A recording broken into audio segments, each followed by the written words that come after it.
ഇന്നലെ രാത്രിയിൽ ഞാൻ മാവൊക്കെ അരച്ച് വെച്ചിട്ടുണ്ടായിരുന്നേ. പക്ഷേ ഇന്ന് രാവിലെ നോക്കിയപ്പോൾ അത് പൊന്തിയിട്ടില്ല. അല്ലെങ്കിലും അങ്ങനെയാണ്, ഞാൻ എന്നും മാവരച്ച് വെച്ചാലും അത് പൊന്താറില്ല. ഞാനിങ്ങനെ എപ്പോഴും അടുക്കളയിൽ ഒറ്റയ്ക്കൊന്നും അല്ല കേട്ടോ നിൽക്കാറ്. ഏട്ടൻ്റെ അമ്മയ്ക്ക് ഒരു സർജറി കഴിഞ്ഞ് കിടക്കുകയാണ്. അപ്പോൾ അമ്മയ്ക്ക് അടുക്കളയിൽ വന്നൊരു ജോലിയൊന്നും ചെയ്യാൻ പറ്റില്ല.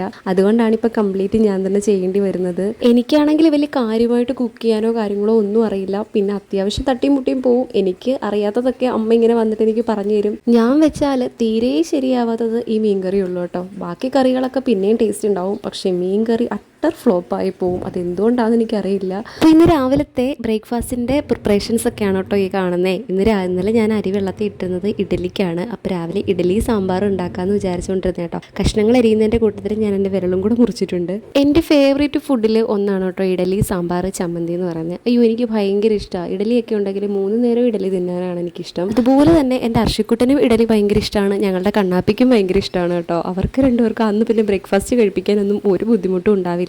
സാമ്പാറൊക്കെ അരിഞ്ഞ് അടുപ്പിൽ വെച്ചപ്പോഴത്തേക്ക് പിന്നെ ഞാൻ അർഷിക്കുട്ടനെ കൊണ്ടുപോയി പല്ലൊക്കെ തേപ്പിച്ചിട്ട് അവന് രാവിലത്തെ കുഞ്ഞ് ബ്രേക്ക്ഫാസ്റ്റ് കൊടുക്കാൻ വേണ്ടിയിട്ടുള്ള സമയമായി കേട്ടോ. അവന് പാലും മുട്ടയും രാവിലെ കൊടുക്കും. മുട്ട കഴിച്ചാലായി ഇല്ലേലായി. പിന്നെ ഇങ്ങനെയൊക്കെയാണ് ട്രിക്കുകൾ. സ്വന്തമായിട്ട് പൊളിക്കാനൊക്കെ കയ്യിൽ കൊടുക്കുമ്പം ആൾ ചിലപ്പോൾ അത് കഴിക്കും, ചിലപ്പോൾ കുറേ അവിടെ കളഞ്ഞിരിക്കും. അങ്ങനെയൊക്കെയാണ്. നേരത്തേക്ക് ഞാനിങ്ങനെ മുട്ട പുഴുങ്ങിയിട്ട് അത് പൊളിച്ചിട്ട് പീസാക്കിയിട്ട് കൊടുക്കുമായിരുന്നു. ഇപ്പോൾ ആളത് സമ്മതിക്കില്ല. തന്നെത്താനെ പൊളിച്ച് തന്നെത്താനെ കഴിക്കണം, അതാണ് ആൾക്കിഷ്ടം.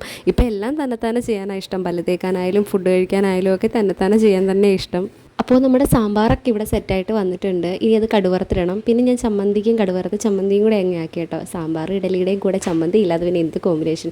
കുഞ്ഞിന് ഞാൻ നേരത്തെ കൊടുത്തായിരുന്നു. അവൻ്റെ ആവശ്യത്തിന് കഴിച്ചു. പിന്നെ ബാക്കി അതിൽ വെച്ചിരിക്കുന്ന കേട്ടോ. അപ്പോൾ ഞാൻ കൊടുത്തപ്പോൾ അവൻ കഴിച്ചില്ല. അവൻ്റെ വയറ് നിറഞ്ഞിരിക്കുകയാണ്, അതുകൊണ്ടാണ് കഴിക്കാഞ്ഞത്. അത് കഴിഞ്ഞിട്ടുള്ള യുദ്ധമാണ് പാത്രം കഴിവെക്കാം. ഒരു ഇഡലി സാമ്പാറും ചമ്മന്തിയും ഉണ്ടാക്കിയതിൻ്റെ പാത്രങ്ങളാണ് കേട്ടോ ഇത്രയും. ഞാൻ മാത്രമേ ഉള്ളൂ ഇത്രയും പാത്രങ്ങൾ ഈ വീട്ടിലിട്ട് അഴുക്കാക്കുന്നത്. പക്ഷെ ഞാൻ തന്നെ കഴുകി വെക്കാറുമുണ്ട്. അങ്ങനെ രാവിലത്തെ ബ്രേക്ക്ഫാസ്റ്റിൻ്റെ കാര്യങ്ങളും ഒക്കെ കഴിഞ്ഞിട്ട് ഞാൻ നേരെ വെളിയിലേക്ക് ഇറങ്ങി. പിന്നെ അടുപ്പൊക്കെ കത്തിച്ചിട്ട് അരിയൊക്കെ ഇടാനായിട്ട് പോവുകയാണ്. വെള്ളമൊക്കെ ഞാൻ വെച്ചിട്ടുണ്ടായിരുന്നു. ഞാൻ കതക് തുറന്ന് വെളിയിലിറങ്ങാൻ തക്കം പാത്തിരിക്കുകയാണ് എൻ്റെ അർഷിക്കുട്ടൻ. എൻ്റെ കൂടെ ചാടാനായിട്ട് കൊണ്ടുവന്നില്ലെങ്കിൽ അവിടെ കിടന്ന് ഭയങ്കരമായിട്ട് കരയും. പക്ഷേ ഇറക്കി കഴിഞ്ഞാൽ കയറ്റാൻ ഭയങ്കര ബുദ്ധിമുട്ടുമാണ്. അപ്പോൾ എന്നെ സോപ്പിടാൻ വേണ്ടിയിട്ട് ആൾ തൂക്കുകയും പിന്നെന്താ പോച്ച പറിക്കുകയൊക്കെ ചെയ്യുകയാണ് കേട്ടോ. അപ്പോൾ ഇന്നത്തെ എൻ്റെ ഒരു കുഞ്ഞു വീഡിയോ ഇത്രയൊക്കെ ഉള്ളൂ കേട്ടോ. നിങ്ങൾക്ക് എൻ്റെ വീഡിയോസൊക്കെ ഇഷ്ടമാവുകയാണെങ്കിൽ ലൈക്ക് അടിക്കാൻ മറക്കല്ലേ. അടുത്തൊരു വീഡിയോ ആയിട്ട് വീണ്ടും കാണാം.